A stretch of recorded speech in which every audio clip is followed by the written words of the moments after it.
Olá, ontem eu gravei um vídeo falando um pouquinho de espiritualidade, falei também do inconsciente. E aí, por sincronicidade, eu peguei um livro que eu estava lendo para voltar a ler, retomar de onde eu tinha parado. Não Temas o Mal, de Eva Pierrakos e Donovan Tessenga. É o método patchwork para a transformação do eu inferior. E aí, onde eu tinha parado exatamente no capítulo que ele fala das imagens. Ele chama de imagens os registros que a gente faz no nosso inconsciente, né? Como se fossem carimbos ali que ficam na nossa mente. E aí, o que ele explica, né? Vou trazer um pouquinho para vocês, que ele elucida um pouco essa questão do inconsciente. Ele fala que toda personalidade, ela começa a ser formada normalmente no início da infância, né? Até mesmo quando a gente é bebê. E forma essas impressões devido às influências do ambiente ou experiências inesperadas e repentinas. E essas impressões, elas são baseadas em conclusões formadas pela nossa personalidade. Então, a criança, ela interpreta do jeito dela. E normalmente não é exatamente da forma como ocorreu, ou com a intenção de quem praticou determinado ato. E na maioria das vezes são conclusões erradas, que foi o que eu acabei de dizer. E mais, né, a criança, ela passa, né, por esse infortúnio, enfim, e ela generaliza esses acontecimentos em convicções.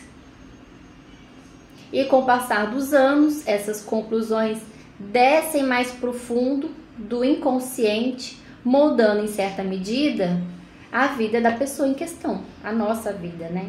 Falando da gente. E ele fala mais aqui, né, que essas formas de pensamentos e sentimentos que emanam dessas imagens, né, desses registros, elas são estáticas e ficam congestionadas. Elas não se submetem e mudam de acordo com as diferentes circunstâncias. Então, elas criam uma desordem. Então, à medida que a personalidade cresce, o novo conhecimento intelectual contradiz esse velho conhecimento emocional. Então, a pessoa ela enterra o conhecimento emocional até que ele desaparece do campo de visão do consciente e fica só no inconsciente. E quanto mais ele é escondido, mais forte ele se torna. Então ele fala aqui que o seu intelecto, a sua mente como um todo, ele cresce conforme a gente vai crescendo ao longo da vida, vai passando pelas experiências. Esse intelecto, a mente, ela é modificada pelo que a gente aprendeu, pelo ambiente, pela experiência da vida.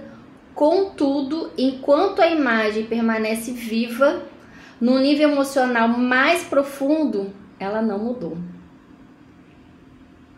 Então, num certo momento da sua infância, é como se a gente tivesse sofrido um choque, né? E ele fala aqui, ele dá até um exemplo, quando uma criança vive uma ideia de que os pais são perfeitos e onipotentes.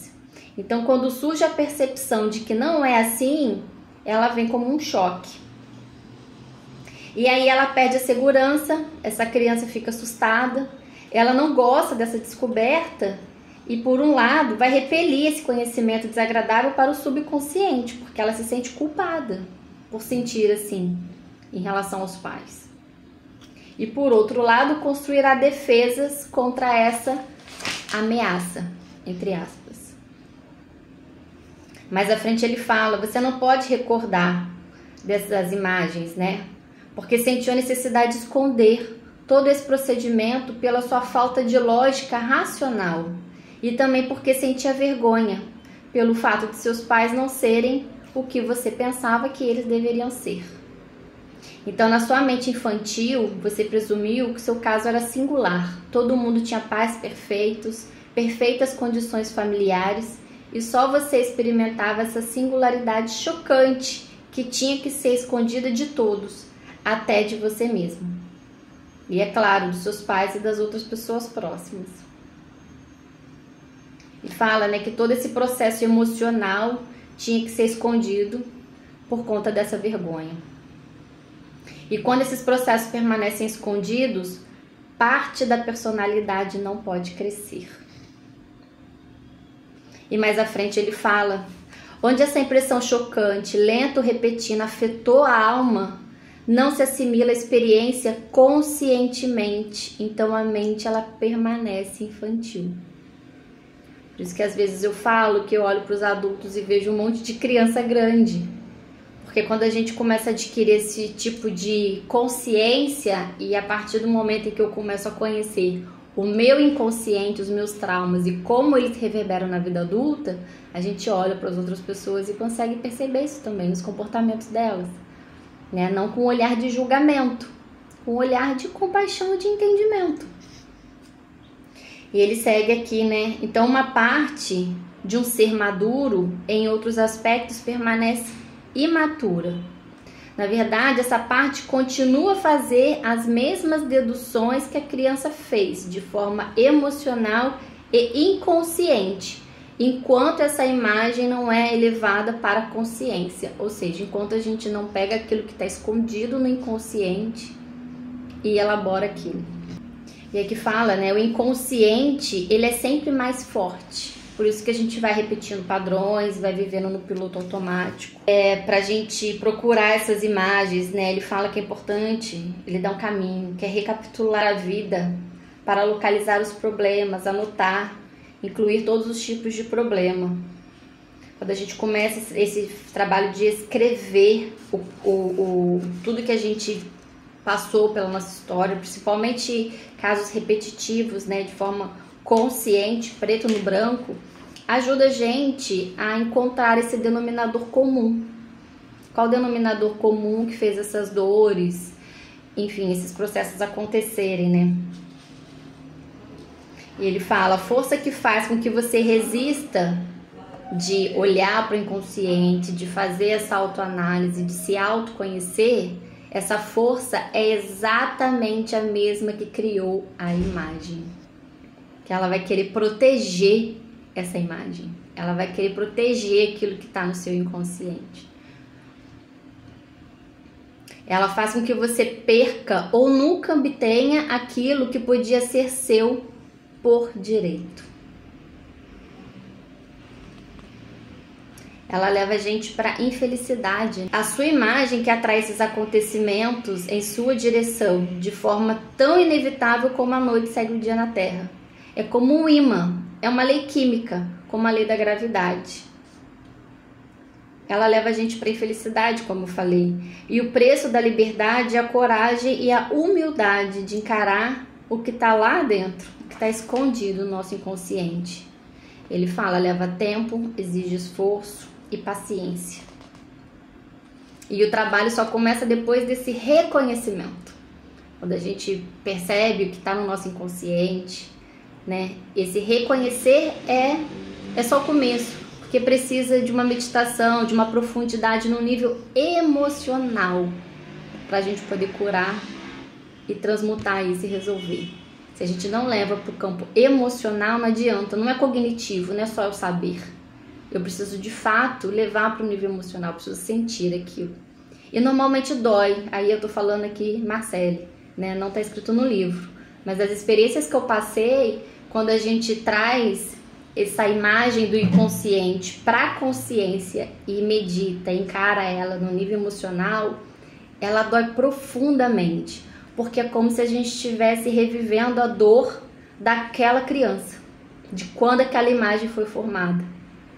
Às vezes a gente sente dor no estômago, sente vontade de vomitar, às vezes a gente tem diarreia, é uma dor profunda. Mas depois que a gente passa pela dor, dessa emoção, né, que vem, porque pode vir choro, tristeza, angústia, enfim, vão vir emoções. Depois que a gente passa por ela com esse nível de conhecimento e de consciência, aquilo transmuta. A gente de fato elabora essa imagem, sabe? E ela deixa de direcionar a nossa vida de forma automática. Aí fala, você está acostumado a empurrar o conhecimento desagradável para o subconsciente e não pode perder esse hábito de um dia para o outro. Por isso que é difícil, por isso que leva um tempo. É preciso uma grande quantidade de treino, de concentração e esforço para a gente criar esses novos hábitos. E tudo que tem ligação com as imagens interiores errôneas, né, causa a pessoa uma forte vergonha Então a vergonha, ela é um sinal de onde pode ter algo no meu inconsciente que está atrapalhando a minha vida. E aí depois de ter coragem de trazer à luz essa imagem, você experimenta por si mesmo esse sentimento de desembaraço e vergonha desaparece por completo. Foi o que eu falei, você transmuta aquilo. E a vergonha é parte desse processo. É preciso apenas um momento de coragem para atravessar aquilo que parece tão vergonhoso e para encarar-se como realmente é. Você precisa entender o que em você mesmo causa todo esse sofrimento. Ele traz, né, ele fala aqui durante a leitura que a gente é o próprio causador do nosso sofrimento, por conta de como a gente elaborou e guardou determinadas situações. E aí a gente é o próprio responsável por trazer luz a isso, né? Então você precisa entender que você mesmo causa todo esse sofrimento.